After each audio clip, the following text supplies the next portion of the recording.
Are you forgetting to be in the moment? These are some of my kape thoughts.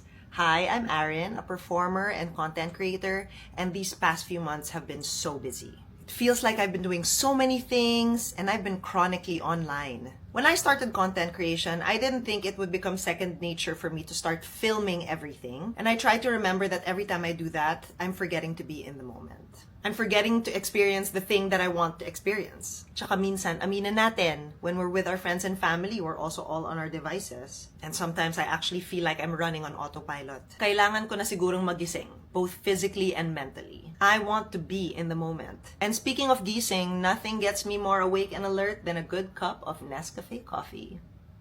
Personally, I think this starts with acknowledging that this is a reality. Once I'm aware of this, pwede na akong bumangon to take action. So if you're seeing this, let this be a reminder to you to live in the moment. Even if it's through a good conversation over coffee, be fully awake in the moment. Because being fully in the moment is what makes life more meaningful. Bangon tayo, gisingin ang mundo.